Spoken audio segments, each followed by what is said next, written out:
Hello everyone and welcome to She Rides, the podcast where women's cycling takes the lead. I'm Sarah. And I'm Christoph, and today we're diving into the latest race results and hot topics in women's cycling. And we have a guest joining us to share her story. Let's get started. Ready? Hi everyone and welcome to episode 61 of She Rides and the third episode in our classics countdown.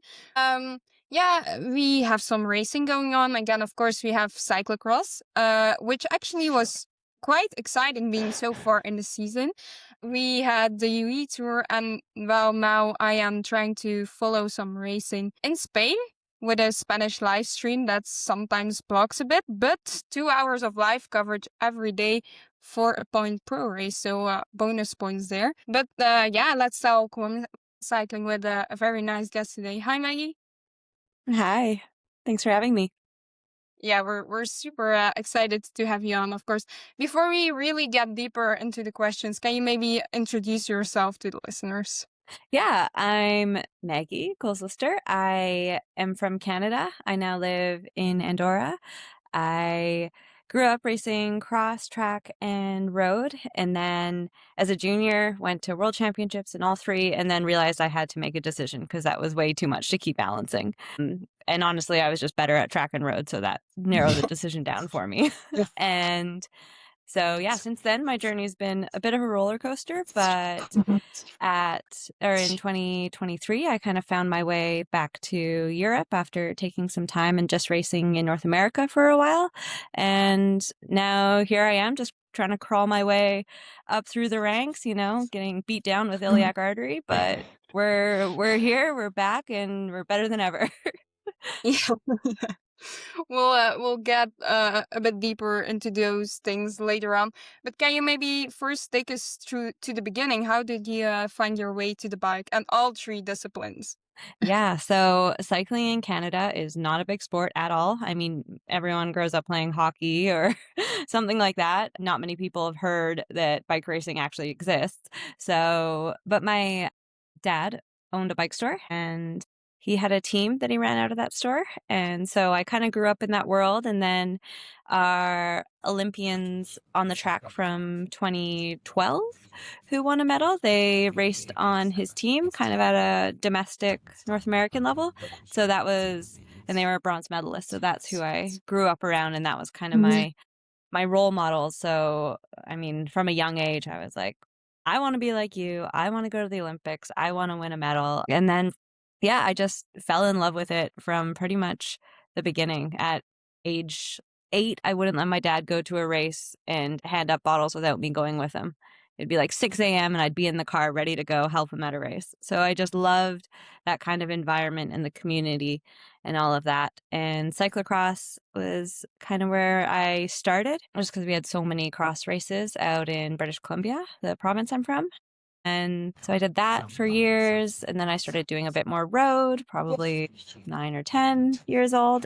And as soon as I could fit a track bike at our local velodrome, they were still quite big track bikes. They didn't have the nice little ones that they have now. But as soon as I could fit that, then I brought track into the equation and just absolutely fell in love with it. That's so nice. Now, fast forward again to, not today, already a couple of weeks ago even. But after the comeback, you're back and you're winning again. Yeah, I know. It's been quite a like emotional comeback, I would say. It's my first win since I won nationals in 2022. So like that's a long time, and to have kind of felt something wasn't right for a while, and all the emotions that came with trying to diagnose it, I'm not really someone who doubts myself or lacks much self-belief, but when you can't figure out what's wrong, or even when you figure out what's wrong, but you're not having like a quick or easy resolution to it, it was really, really, really tough. And everyone you talk to with iliac artery, that kind of injury, some people know people who've had amazing comebacks, and some are like telling you to your face, I know people who've never really managed to come back from it. So you're like just kind of left with all these question marks. And even in the months after an operation like that, like you still have symptoms, and that's normal. and you just have to ignore it. But that's way easier said than done after you've been analyzing every little sensation in your legs for months and months and months. So there was, I think, still a lot of question marks of how would I come back? Would I be able to get back to that level? Would I be able to go beyond the level I was before? So yeah, kind of I'm a very tactical rider and I pride myself on my tactics. And now having the legs to be able to back that up with that first win was like a pretty special feeling because I always knew I had it in me, but it was just a matter of finding that and getting there. Nice. Can you tell us a bit more about the day and like the race? Yeah, for sure. So it was a few days after Tour Down Under, and I really didn't have a good Tour Down Under. I'd had some leg pain after travel, and we couldn't quite figure out what was going on. And so nobody was that concerned, but the doctors were like, just rest. It's okay. Just like try to keep calm right now. Like if it's nerve pain, we just need to keep inflammation down, keep stress down. It's okay. So I just tried to lean into that and listen to that. And I knew it was going to be a race that was kind of like a criterium. I mean, it was shorter. It was like under 100K and it was going to be fast and punchy. And criterium racing is what I basically grew up on. So that was like my specialty, my bread and butter. So I knew it was going to be a good race for me. But yeah, after a rough tour down under, they were kind of treating that whole block as a training block, like us as a team. So everyone was a bit tired. So like we didn't come into the race being like, yeah, today's our day, let's go. And then the race was quite hard from the beginning. I think all teams were surprised because Tour Down Under had just finished 2 days ago. So I think everyone thought it was going to be a little bit more, low key, a little bit calmer. But from the gun, there was attacks and breaks and there was wind. So teams were trying to split it. Like there was not a single calm moment. And then about 12 or 13K to go, I crashed as we came around with 2 laps to go. And it kind of like gave me this rush of adrenaline. And my team was able to help me get back to the peloton pretty quickly. And I don't know, it put me in this weird, like, okay, let's go. Like I've already crashed. What else can I do today? Kind of attitude. And I was like just in a flow state after that and just following wheels. My team did a really good job helping me just get in position. We knew that last 1 kilometer was going to be really important because there was lots of turns and it was quite high speed coming into the sprint. And so even just from a safety perspective, like we knew positioning was really, really important there. So they helped me get there. And then I was just surfing wheels and we were right. There were tons of crashes and it was just absolute chaos, but I kind of thrive in chaos like that. So I just, went off instinct. And that was like really nice to be at a point in a race where I could just follow my instinct. Cause like I said earlier, that's kind of what I pride myself off of. And then I couldn't believe it. Like, the number of sprints I've done the past 4 years where people have come around me and you're not the first wheel across the line, but then to be looking down at your wheel and it's still the first wheel and you're like almost can't believe it. You're like almost waiting for someone to come around, but also not really, you're still obviously pushing to win the race, but you're like, it's such a weird feeling when that hasn't happened in a while. So I don't know if you ever get used to that, but I thought it was quite cool to have experienced again. But yeah, it's a really, really, really special day. Yeah, winning a sprint tastes sweet, I think, if your name is not Lorena Wiebes. Yeah, 100%. Yeah, rare experience. Then let's take you to the moment you got the diagnosis from the surgeons, Maggie. The surgeon said, "I can't believe you trained with this much fibrosis." What did you feel at that moment? Were you like, "Oh, I'm relieved, we have something," or were you like, "What? What do you mean?" Oh, that was very validating because that was the first text I got from the surgeon. I had a really, really cool surgeon who was very involved in my case and very like open with me about everything through the process, which I loved. And when I got that text, that was pretty much the first thing I saw when I opened up my phone after coming out of the recovery. It's really, really validating because going into the surgery, even though something's wrong, they're going to find something because they can see it on the MRI, but they don't really know the extent of fibrosis that you can have inside your arteries. Like if your artery is kinked, because there's a few different pathologies. of this. And so, yeah, if your artery's kinked, that's quite easy to see on an MRI. But if there's fibrosis inside it, you really can't tell how serious it is. And that was my main issue on one of my legs. And so, like, on a scan, it didn't look that bad. But which again, you're kind of doubting, oh, well, maybe it is more in my head.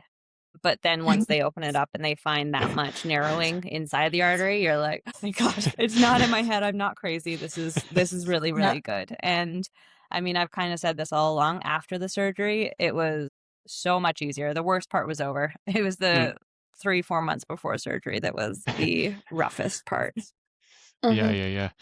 Then you say that the roughest part was over post-surgery, but when you push 100 watts and it feels like heavy endurance, how do you handle that mentally then, Maggie? So I think I can imagine you think like, whoa, okay. yeah, but I think I was in a really good place to be expecting that. Like I knew it was going to feel hard. Like the day after the surgery, every day after that, something was getting easier. So I was discharged from hospital 2 days after surgery, and my surgeon said, okay, go walk no more than 10 kilometers a day. And that first day, you're like, there, there's no way you're getting me out of bed. Like you just cut me open. I have 2 large, like scars on me. Like, there's no way I'm going to be able to move.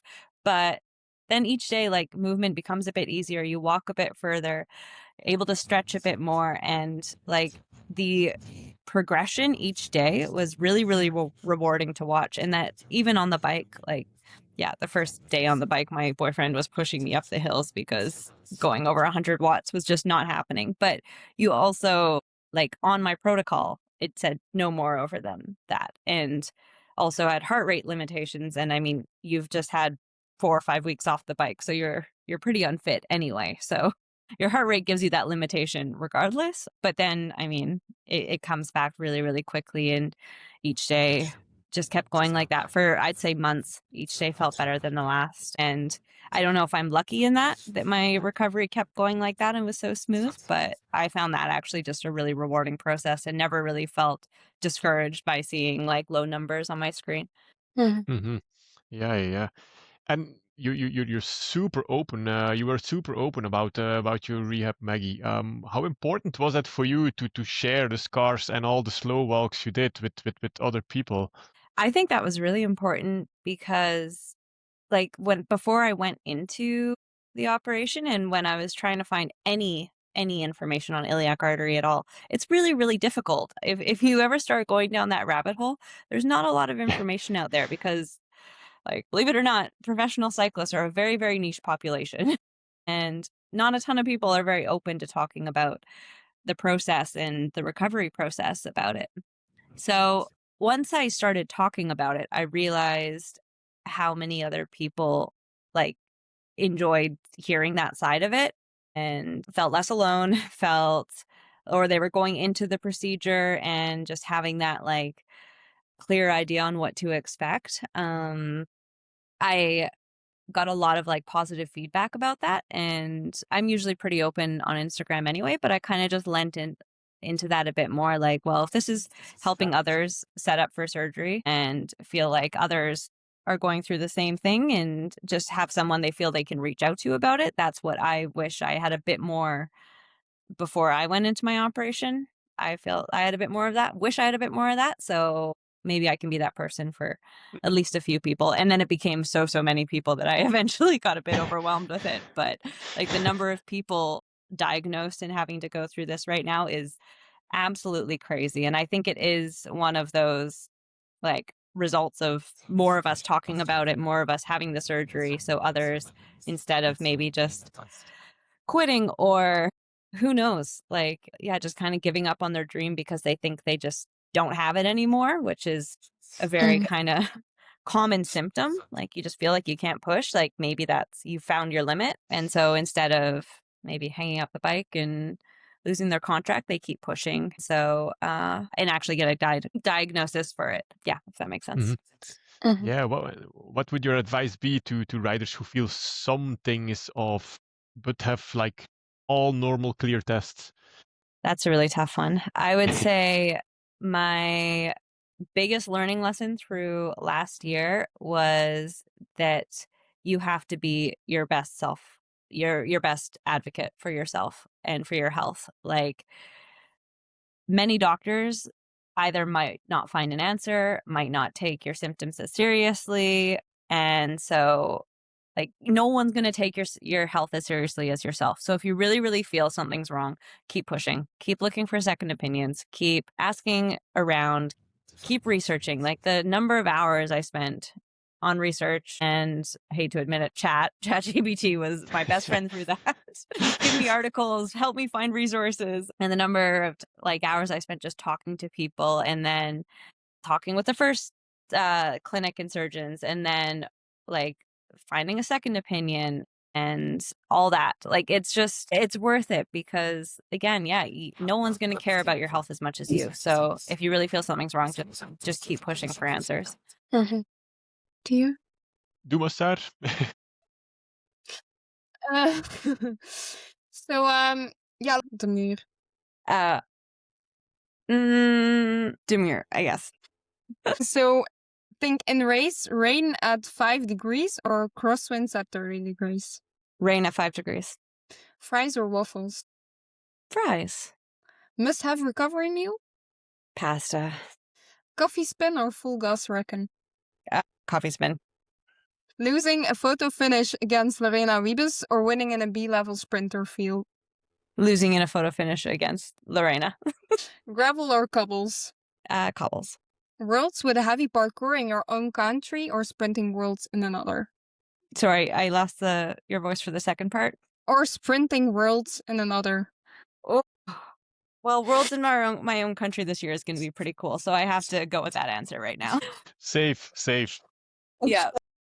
That's good. You're also pretty outspoken about safe sports, Maggie, in every way possible. Since speaking out, how has your place in the cycling world changed? That's a good question. I don't think there's been much change, like, of my place. After I talked about my cases and filing a case with the UCI against the previous swine year I worked with and all that, I don't think my place within the cycling world really changed. I would say my tolerance levels changed, realizing what not to put up with changed, and just how I carry myself and just all that changed. Like I realized that behavior is not okay and that there really aren't good ways of like nothing happened really with my case with the UCI. They acknowledged there was a wrongdoing, but they really couldn't do much more than that, which is really, really sad because that means, and I had a ton of like witness statements and like I had a ton of kind of stuff backing me up. And so that means that a woman needs even more. Like I don't know what that needs to go file a police report. I don't know what exactly they need to be able to admit there's a wrongdoing and take action. But the system is flawed, and I think I've realized that. And that just means it's okay to have really, really strict boundaries. And if something feels wrong, like not tolerate it. And so I think that's kind of where the biggest change for me has been. Yeah.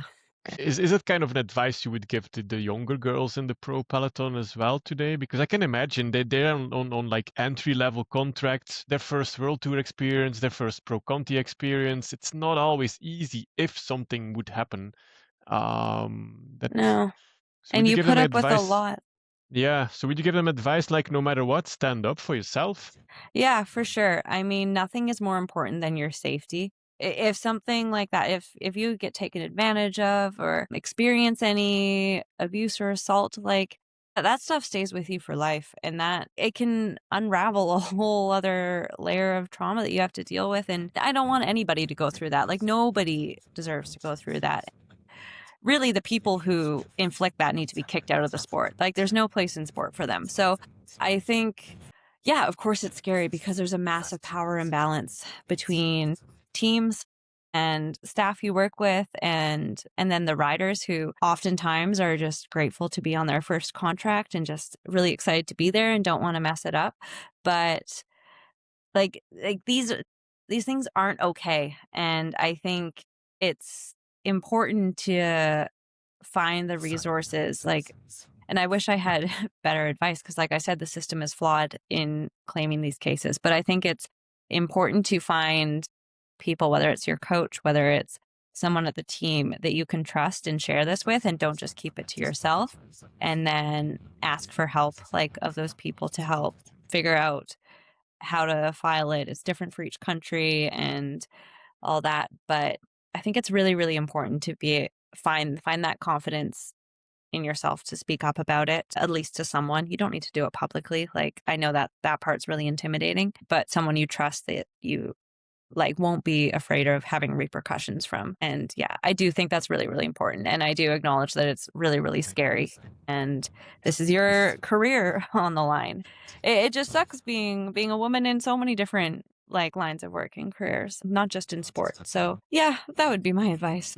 Yeah, and do you think the peloton in general, like organizers, staff teams, even the UCI, but also the riders in the peloton, the more experienced riders in the peloton, how could they better protect those 17, 18, 19-year-olds heading all to Europe, heading all to like a pro contract these days? Well, I think it's really good when some of these more pro teams now are setting like clearer guidelines on what's acceptable and what's not. Like I know my team, for example, has kind of a code of conduct. And the riders know about that. And so I think that is one step that can help this. I think, yeah, I'm not sure how we protect the young ones as older riders because so many older riders just kind of go off in their own, like they're just so focused on their own career and their own, what they're doing. So, yeah, I'm not sure, honestly, what the answer is. I wish I had a better answer for this. I think it does come from the teams first by setting like, yeah, what are appropriate boundaries, what are not, even maybe taking more time with the young ones to educate them. Like, and I'm sure more of the pro teams now are doing that, but whether kind of the Conti or pro Conti teams are doing that yet, I'm not so sure. Probably depends on the team, but I think that is important. Hmm. Yeah, yeah. And then the other like famous thing in cycling, like tough it out, don't be a crybaby, get up and then get on the bike again after you crash, after whatever happens. How can we move past that? Like and but still make cycling like still do not lose the cycling's grit, but move beyond that part. Like, oh, come on, tough it out. Yeah, that's really tough because I feel like people tell athletes that, but a lot of that also comes from the athletes. Like the tougher piece is pulling an athlete from a race. I think they are more keen to get up and tough it out and push on. And I think especially when it comes to concussions, pulling an athlete from a race is really, really difficult. So I think a more widespread acknowledgement of stuff like if an athlete's hit their head, like that should be an immediate. I know with Cycling Canada, we have this rule: if you've hit your head, you're done racing. Like it's your symptoms might not appear till tomorrow, but like you might not have symptoms in the moment, but if you've cracked your helmet or hit your head, like likely something is wrong and you shouldn't continue racing. So I think we're heading in that direction, and for sure, like awareness around concussion and protocols like that is getting better and better. And of course, I'm not a doctor, but from my experience in it, I think more strict protocols around that all athletes are aware of. Like there's not room to be flexible in it. There's not room to let some athletes continue if they've hit their head. And I also know it's difficult if not, things aren't videoed and you can't really tell. That's also difficult. So I don't know. I guess just like having more proper assessment protocols in place, which also becomes difficult because things happen so quickly in races and it's so easy for an athlete to get back up and keep riding. But yeah, that'd be my kind of take on it. Yeah. And we as fans, Maggie, besides not driving on the parkour when you're in France, but are there other things we as a fan can do to support higher medical and safety standards in cycling? Mm, that's a good. I've never actually really thought about this question before. Because I know as a fan myself, like it's really exciting when crashes happen, and it's almost like part of it, to a certain degree. Like it's exhilarating to watch at some points. And I mean, I guess like it's just really important to make sure there's not the impeding of fans like on the course. There's not things sticking out. There's not things causing crashes, because that's always so heartbreaking to watch when a crash is caused because either someone's holding something out or something's like they've thrown something on the course. I'd say that's probably most important. But I think the actual protocols around crashes and riders returning to races has to come more so from the teams in the race. Okay, nice. Let's now move over to women's cycling itself with a couple of questions. So yeah, I think we've talked already about what inside women's cycling needs to change, but what's the thing that should change in media coverage of women's cycling? I think the whole debates like last year around weight, why are we talking about that? Why is that where the media goes with women's cycling? Like, why does appearance and all that matter so much? I mean, that's women's media all over the world. Like, that's the first thing people look at. Oh, this person looks skinny. This person doesn't look skinny. Like that, I think, is immediately the first thing that needs to change, because all the racers out there are way more than how they look. And it is professional sport. If somebody chooses to lose weight and do it in a right way, that is part of elite level sport. And just getting fixated on how she looks and without knowing any backstory is just crazy to me. Yeah, for Yeah. sure. Something else. Which classic still needs a women's race to complete the women's calendar? I don't know. I haven't even done all the classics, to be totally honest. I probably don't have a good answer for this. I think a big thing right now, I want to see the classics get longer. The classics we already have get longer. I think this year is already going to be a big ask for World Tour teams, having to do every single race on the calendar. And I think just working with the classics we have right now and making those longer, I think that would be pretty cool. And I'd love to see that. I'd love to see a classic for the women close to 200K by this point. So I'd say concentration on that first would be really, really cool. Yeah, Sanremo definitely needs this longer distance than 150K. Yeah. Like definitely, because the S's are using the same race tactics as the men, but you're not exhausted enough to make the Poggio and the Cipressa that heavy to be selective. So I was like, no, it's not gonna work. Exactly. It doesn't work. And I think Yeah. adding more races is cool. And obviously we want complete equality, but also let's make the ones that we have like that next level. Yeah, and make sure we maybe have more than 40 kilometers of live stream. Yes, And Italy. that, yes, the live Listen stream to it. as well. 100%. Well, then to your not so super long season already, but so far, quick balance, a score from 1 to 10. On my season so far, 7.5. Nice. Do you have a favorite race you've ridden till this point? Flanders definitely is my favorite, and I'm excited to do that again this year for my second time. I think I've only done it once. Yeah, definitely excited for that again. Can't go wrong with that answer in this podcast. And well, another one is can you name one thing in whole of your career you're the most proud of? Oh, that's a good question. I mean, even if it was as a junior, winning Worlds was pretty cool. Way back almost 10 years ago now, but that was still very much up there. And I'd say a close second was going into the points race at the Olympics last year, sitting in a bronze medal position, coming so close, and I really only lost it in the last 20 laps of that points race. It was really, really close. So that feeling of it being right there has actually it wasn't as heartbreaking, I think, as people imagine it might have been losing that. It almost fueled a fire more so in me to just go all in and get that medal for LA. So yeah, those two things. It didn't inspire you to become a bobsleigh athlete like your colleague Kelsey Mitchell? No. Well, after that, Kelsey's so cool. I love her. I'm so impressed. I think when you see Kelsey Mitchell, the name doesn't matter which sport, you can just see athlete next to her name because she's just so talented. And a cool person. But no winter games for me yet.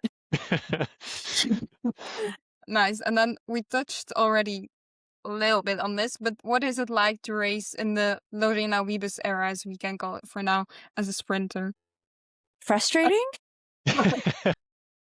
I think it's also exciting. I said this a few times in some interviews at UAE, especially when it came like on the first stage. Like she was still obviously extremely dominant in the sprints there, but there were a couple of sprints that were closer, and I think we're getting closer to cracking the code, and the day will come where she is beaten, and I'm excited to be a part of one team trying to make that happen. And I think like obviously she's the strongest sprinter out there, and it's going to have to come from tactics and outthinking her. And, she's been dominant for so long, so it's people have to be creative. I think I think it's crazy that someone's so much stronger than everybody else, but I think it's the place we're at, and we just got to outsmart her somehow. Yeah, it's frustrating for us fans too. Really, Yeah. you cannot be mad at Lorena because she's obviously the best. Oh, no, But not at still, all. No, she's stop an winning. incredible athlete. Yeah, you can't be upset at that. But crazy genes, crazy work, crazy all that. But yeah, everybody else is also putting in the work and wants to win too. So, someone will figure that out. It'll happen. I feel it. It's getting closer. Well, everybody gets older anyway. It's true. It's So true. time will heal everything. Exactly. So you have a degree as a certified yoga teacher, a certified yoga instructor. Can you tell us a little bit more about that? Yeah, I started practicing yoga when I was a teenager, and then really, really got into more the meditation and kind of mental well-being side of yoga, and fell in love with that and the breath work practices and all that. And then through the pandemic, decided to do my yoga teaching certificate. And I had a really, really cool yoga teacher who was teaching part of the courses and who I grew up doing yoga classes with. And she just made me fall in love with it. She was kind of a mentor, all that. And so, yeah, I was just like, this is really, really cool. And I kind of want to be like you and be able to teach yoga like that. So I went through the 200-hour teacher training, and half of it was online because of the pandemic. And then I really didn't like the online world of teaching after that. I really want to be physically with people in person and working with people that way, which I just haven't figured out how I can make that happen yet. But through my career, I've tried to share a bit about yoga online and on Instagram and little things here and there, that I think sometimes people find helpful, and I just enjoy creating.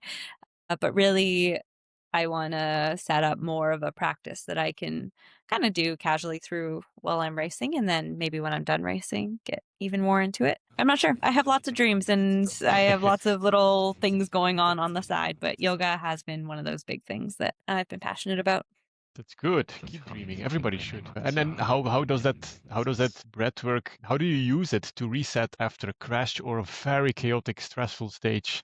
Yeah, and it's actually been more recently working with one of my sports psychologists that she suggested using it in the race. I've always used it as a tool kind of outside of racing to help like pre-race anxiety, help, visualization practices. And she's like, well, you're so comfortable with this. Why don't you use it in a race when things either aren't going your way, and just kind of as a reset? And so, yeah, I kind of mostly just focus on like slightly longer inhales. I mean, assuming you're not going full gas and gasping for breath anyway. Yep.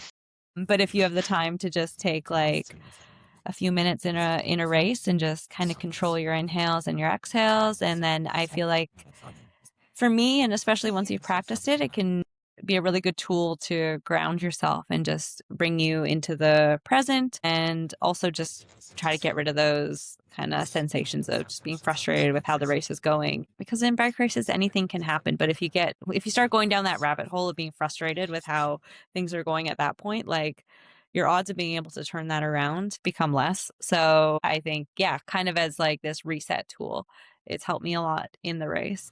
And then, yeah, it just helps me in life in general as well. Life is stressful. Taking time to breathe helps that. It can be sometimes, especially for a be. World Tour rider going from A to B to C. It's within weeks or days. Travel do you, stress, breathe, just keep breathing. your air tag is still at the airport of origin. Keep breathing. Exactly. Just take a minute. Do you have one yoga pose that every cyclist actually should be able to hold to every night? Because Ooh, cyclists are every not night. well known to be the most flexible and most relaxed No, people. no. And I actually love I love restorative yoga where you prop yourself up, you have lots of pillows.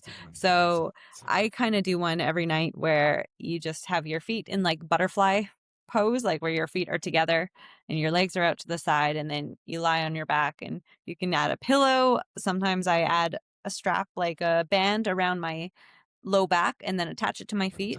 And then that helps. Maybe I'll post a video after this and demonstrating it so I can try to explain better what I mean. But yeah, just kind of that for your hips and your low back as a cyclist, I find really, really nice. And then you can just lie there and, I don't know, put something on TV if you're not into the meditative side, or, just like put on some music and breathe and hold that for a couple of minutes. And I think that's a really, really nice pose. Yeah. And then your other skills, your other studies, like how do we call it? Is it a vet in ocean life, or how do you Yeah. call it exactly Yeah, in that's English? a marine vet, I think is what I had kind Yeah. of said at one point. Yeah, that's morphing, and I'm figuring out what I want to do. So I'm still working on my undergrad degree, and right now I'm doing it through an institution in Canada, a university in Canada, and it's completely online, and it's in health sciences. So that can kind of set me up for when I'm done racing, or if I want to do a master's while I'm still racing. And I could do anything in, like, health sciences just covers, biology, anatomy, physiology, pharmacy, like ethics, like it's so broad. So I'm kind of using my undergrad right now to figure out what exactly I want to do. As women cycling had like all this growing opportunity to have a career, to race until you're 40, to have maternity leave and have kids while you're still racing, my plans have kind of shifted, like, and changed over the years because, in my mind when I was younger, I would be racing until maybe my late 20s if I was lucky, and then probably have to get a real job or have to, pivot and do something else, or if I wanted to have kids, start thinking about that and probably leave the sport. So then, yeah, going and doing vet school after I was done racing was very realistic, like a very realistic plan. But now I don't have a timeline on it. Like, I can have a career at this. I could race until I'm 40. I can have kids. Like, and I don't know when I'm 40 and if I have kids at that point, if I want to go do veterinary medicine after that. Like, that's been a long career already doing this. So,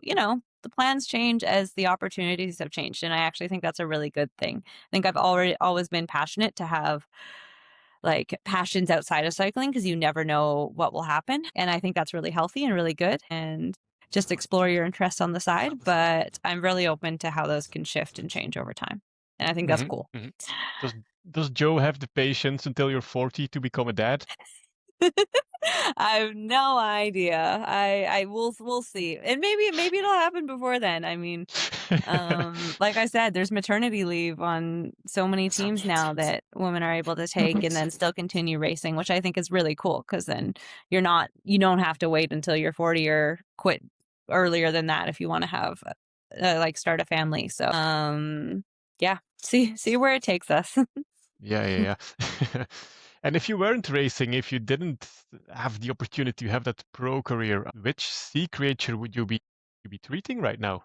I would love to work out on a research boat and support kind of research projects out in marine life, ideally whales or something like that. hmm I've always loved that side of it.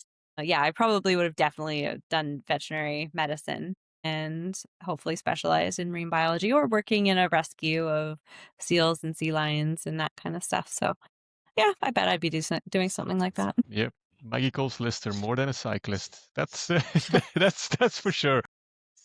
Yeah, lots of passions. Well, okay, over to the latest news then. Of course, you got my bias speech last week already, so I'll try to keep it short-ish. So as promised, we had one more day. We had like medicines on both sides, and we also had the Keren. I didn't remember who won. Do you remember, Christoph? Karen, sir, now you're asking me something. True, I know Mathilde Gros won the kilo, Yeah, she but who didn't. won the Karen? Oh, shoot me. Yeah, I have no idea. But like it was in the middle of the day, so I was very lucky. The medicine was like right in my pause during the day, so I could actually watch it. Whoa, it was, yeah. Of course, I just could not watch it with a Belgian, or better said, Lotte Kopecky glasses on. So like Or the do you? first laps. The first few laps were like the sprints weren't going perfectly, and I was like, this way it's gonna be tricky. And then it was like this one moment which was crazy to watch. So we had Lotte like moving up to go do the sprint, and she came from, I think, like 8th position or something. She went straight to the front and then took a gap, and then yeah, it was very impressive. And then it was from over 30 laps, I think. So Shari and Lotte stayed there in the front taking points. Yeah, super impressive. And of course, again, something that made me happy. Also, it feels like it's already months ago, but while preparing the latest news, I was like, oh yeah, we didn't talk about that yet. No, very nice way to finish the Euros, I would say. Yeah, and Shari Bosset is back stronger than before, I think. I think you have a feisty competitor added to the mix, Maggie. Oh yeah, she's racing really well. And fun fact, we actually raced on a junior team together in Belgium. Oh, you did? We've known each other a long time. Yeah. Oh, I didn't know that. Cool. And we were both on Lara's Wow deals back in 2017. Right. Yeah. Nice. Yeah, but Shari proved to be in a good shape because she was racing a couple days later. She was doing a Vuelta Feminas, and she became Really don't second complain. after Lippert and before Ferguson. Everyone was like thinking like, okay, Ferguson is gonna take this, and then we had Lippert going out, and everyone was like, ooh, strange. But apparently Movistar had a very good guess here because it was a close one. So yeah, also again a very nice result for her there. We had more racing, of course. We had the UAE Tour, and maybe Maggie, you can tell how that one went for you. On UAE? Yes. Is that what we said? Yeah. Yeah. That was three. There wasn't much wind this year, which No. always changes it. The first day we had a bit of wind, but I'd say the 2 stages after, like stage 2 and 3, were quite boring days, and just long days on the bike. Even stage 4 before we hit the climb were quite boring, but as expected, all first 3 stages just came down to bunch sprints. Personally, I was quite happy with stage 1, and then team plans, and just got lost in the chaos in the next to stage 2 and 3, which was really easy to do because everyone had been just rolling around at recovery for a few hours and then sprinted. So everyone was super fresh and able to make it super chaotic. But that's kind of to be expected at UAE Tour if there's not crosswinds. And then, a spicy last day on the climbs. Yeah. But 4 predictable winners. First 3 stages, Lorena, and the 4th one, Longo. So like, oh no. Yeah. If someone was betting, I think they would have. Yeah. Most people would have bet right.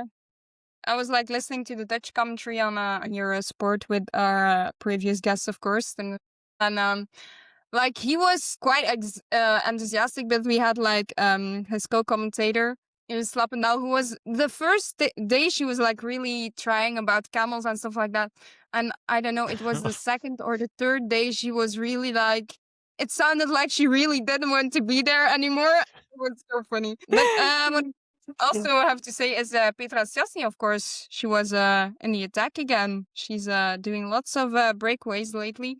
And we got a nice mention from Tim in the coverage, which is also did we? Nice.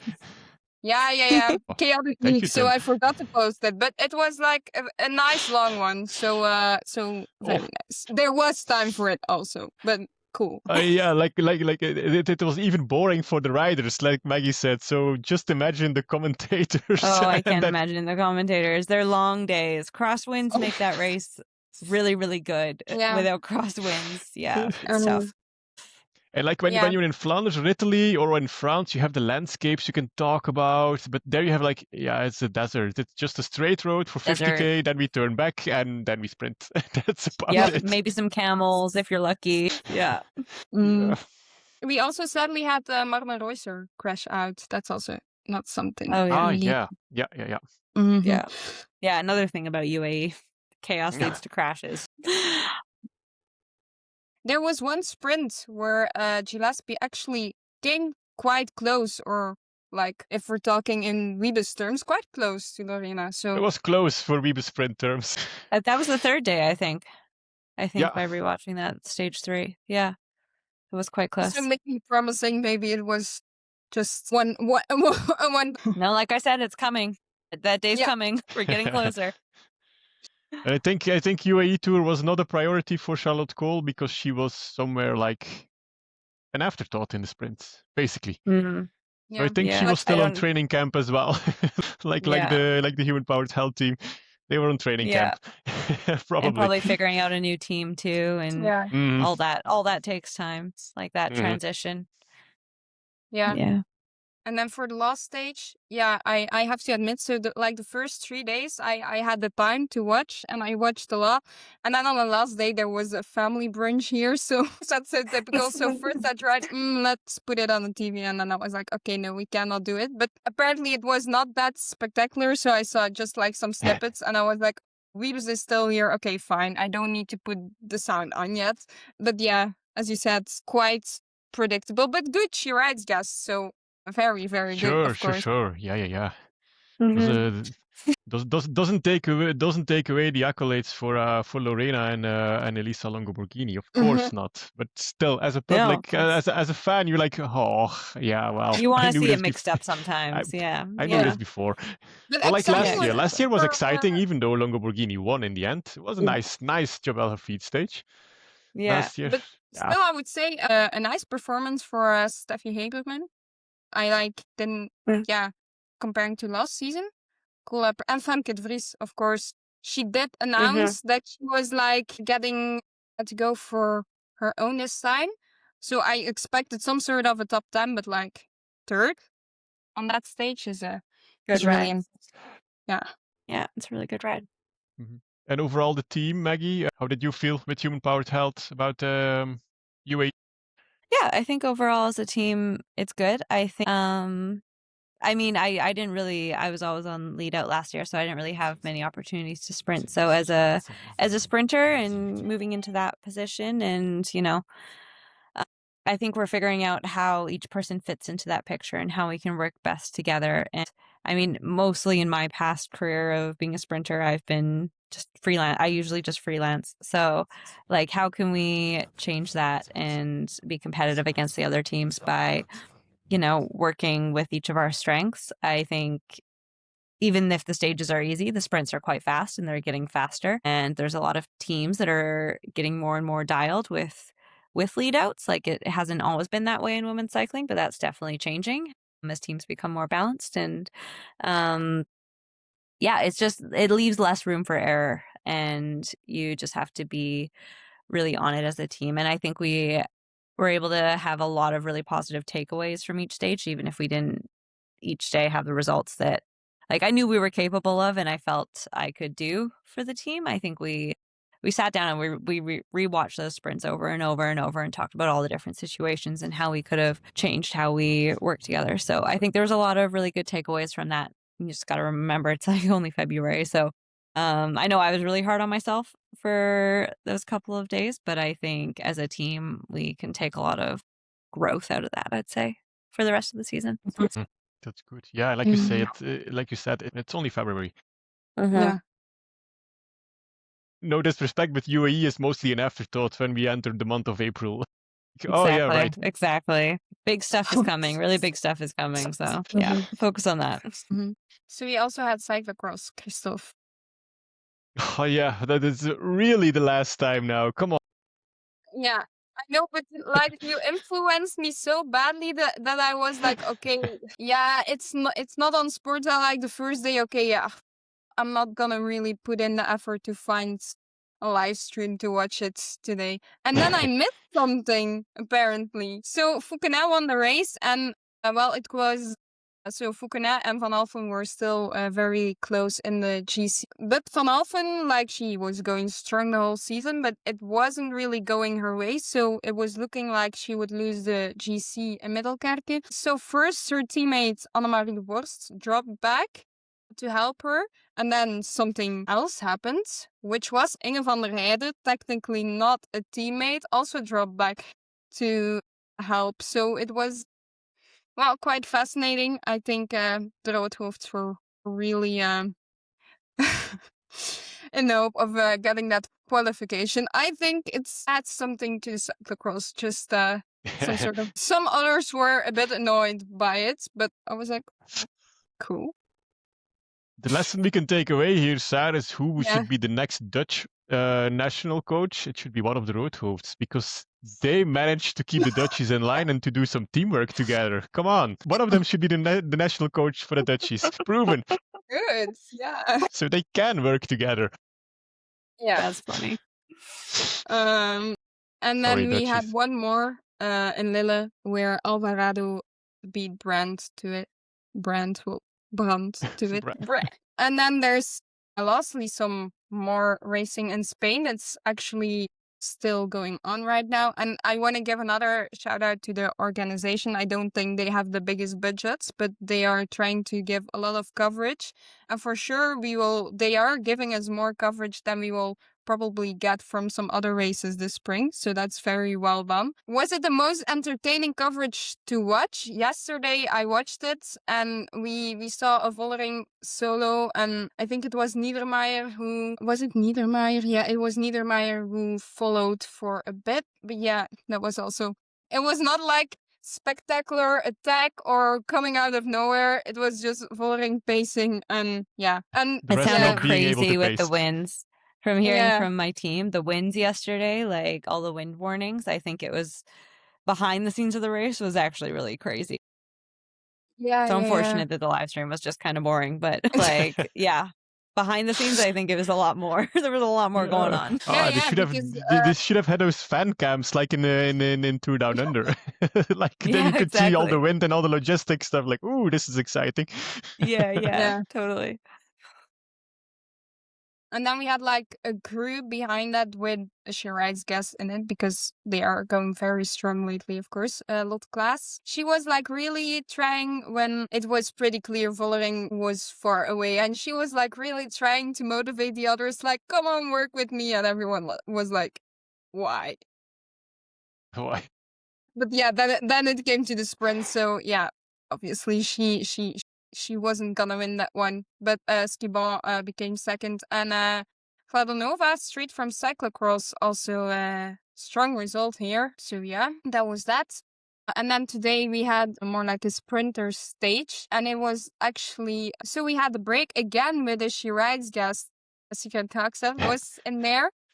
And like, it was like the time difference was sort of staying the same for like, I would say like, I could only watch the last 25 or something. And like, till like kilometer 5, it really stayed around this like 40 and then 30. And I was like, maybe. And then, yeah, Little Track was pacing so hard. So that didn't work out. But another She Rides guest one, it's getting crazy here. So Kat Ferguson took the win before two Italians, Paternoster and Borghese. So already Jolien Doris' prediction. We will see a lot of Letizia Borghese is becoming a real life. Yeah, for a Little Track, they paced hard, but 11th spot with Fleur Morse. So Movistar said thank you.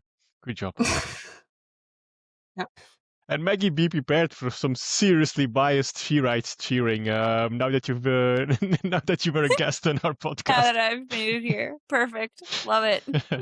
So yeah, we know I do love a prediction. So since it's still going on, we can maybe predict the GC. Maggie, you can also participate, and we predict the 1st, the 5th, and the 10th. But no pressure. Our predictions are very bad a lot of the time, so you can't really go You wrong. can't go. You can't go. Predictions for I'll. Setmana? Yeah, exactly. Yeah. Is that what you're predicting? Well, who? currently is in. What's the current GC? First, wait. Demi, Oh, yeah. Well, I'm I'm- gonna stick with that for my prediction for first. Understandable. And then maybe she'll make up more time, but maybe Magdalene for fifth. Nice. Hopefully better. I think she's riding really well, but ballpark fifth. And then maybe Paternoster will be able to pull out a 10th. I haven't looked at the last stage, to be fair. So this is just Yeah, it's a bit based like off. last year, so it's not extremely hard, but there is still like the hardest stage is still coming up, I think. It's still but- coming up. Mhm. Okay, so maybe I change that 10th place or 10th prediction. Okay, Demi, Magdalene, and lots of class. We'll stick with that for 10th. She's already Yeah, learning nice. that she rides bias. We love it. Yeah, Right, she's yeah. acting like a Yeah, co-host she now. rides bias. Exactly. Yeah, I go for Demi too, Sar. She already won stage 1, so this means she wants it, I think. And if Yeah. Demi wants it, especially in February, I think nobody is on her level then yet. I think so too. If she really wants set on 5. Yeah. Well, let's go full Norwegian here. On 5, Me Ottestad, and on 10, Sigrid Hauset. I need to change my 10 then. Put it on 5? Yeah. Okay, I actually could do that. So I'll just balance this first pick out for later. Like I don't feel very adventurous right now, so I'm just gonna say Demi as well on one. And then I'll switch Boring. around. Yeah. Actually I did 2 first picks boring, like the last time for UAE as well. And then the Lotto season is coming on, so it's gonna be horrible. But Yeah, I'll you try lost with your my mind. 5. Yeah, then I'll say Secret on 5 and then Lotte Class on 10. Yeah, I just see Nice. Vlodarczyk is riding as well. So I'm just like, and Chabet as well. So I'm like, shit. Maybe I Yeah. should have rethought my. But anyway. Details. I saw something, by the way, about a DNS for Moolman and then DNF, Silke Smolders. And I don't really know what happened. I don't know if he had a crash or something today. There was a crash yesterday. I don't know how many went down. Yeah. Mhm. I No, knew one of our yesterday girls went down. Could be the aftermath from that. Yeah. Yeah, so I think that was the latest news. Oh yeah, we also have Paris-Roubaix, of course, the best decision ever to put it on the same day as the man. But they also have a new name. It's now Paris-Roubaix Hauts-de-France. Pretty. We'll never use it, but fine. But it's such an annoying decision because Roubaix is, as a fan, the coolest race to go to. The first day you can just do the women. It's super chill. Like, it's still hard to get around, but like, it's always a nice crowd. And then on Sunday you have the man, and there's just a lot of less possibility to get everywhere, and then the crowd isn't as chill. And now they are putting it on the same day. I will still do only the women's race, but it's like instead of seeing like the peloton like 5 or 6 times, it's gonna be 3. It's gonna be more max. difficult. So True, but I that- didn't think about that part. Cheer louder for Maggie then if you only see her 3 times. I'll be I will- watching. Look, So yeah, but I wonder, does it mean that like Zwift is out for Roubaix or not? Because Not last year sure. they But what's I don't know. definitely sure is that Eau de France is paying more than Zwift then. That's probably the only thing we know for sure. yeah. that's true. Yeah, interesting. Well, yeah, so that was racing. We just have 2 stages. And then we have one more one-day race in Spain as well. And then it's already time for the Omloop, I think. Finally. Yeah, coming close. Bring cycling here. Bring cycling home. Well, to So you round want- this up, maybe, we just have a couple of classics-related questions to tie this episode in again with the classics countdown, of course. So you can, again, like, just fill in. My favorite classic is... Flanders. This classic will be won by a teammate in 2026. Newsblad. This classic will be won by Maggie Coles-Lyster in 2026. Gent Wevelgem. Or I guess in Flanders Fields now. Yeah, Get People is fine. Don't get us started. This classic will be the most exciting one. Roubaix. My classic's hot take is... Well, that's a tough question. I don't know. Just predict something bold. I don't even know what to predict. That's bold. Oh my gosh. Well, hopefully not another loop like long breakaway last year. I think it'll be closer. I think all the racing will be closer. Cool. And then finally, the most special thing about racing the Flemish Classics is the fans. Definitely the fans. All right. Well, That's nice. I think that's a wrap, Sarah, for this episode. Yeah. Nice. The only thing we should do then is say a huge thank you to Maggie Coles-Lyster to joining us on the show today and to give her insights and talk about who she is as a person, really. And not only as a cyclist, but really everything else, Maggie. Yeah. Thank you for having me. Glad we finally did this. Yeah, you're welcome. And we wish you all the best. And like we told you already, there's some serious She Rides bias coming in, especially during the classics. So, Sweet. and we wish you all the best for the spring classics, and of course everything beyond for the rest of the season. Thank you. We'll see you there. Yeah, probably. See you with the classics. Yes. And kick ass, Maggie, in 2026. You're on the right track. Thank you. Thank you. Okay, so that's a wrap for episode 61 of She Rides. Thanks for joining us. I hope you enjoyed the rides. Absolutely. Women's cycling is packed with action, and we're here to bring you every twist and turn. Be sure to subscribe on Spotify, Amazon Music, Apple Podcasts, or YouTube so you don't miss upcoming episodes. And if you like today's show, a rating, like, or comment really helps us reach more listeners. Follow us on Blue Sky and Instagram for behind-the-scenes updates and more. Thanks, Maggie, for joining us today, and don't hesitate to share your questions or topics you'd like us to cover. And stay tuned for more exciting guests and Tech She Rides podcast on Blue Sky. And She Rides is powered by Kariam Endurance Coaching. Thanks for listening to She Rides, the podcast where women's cycling takes lead. Keep watching the fun. I will catch you in the next one. Bye-bye. Bye-bye. Cool.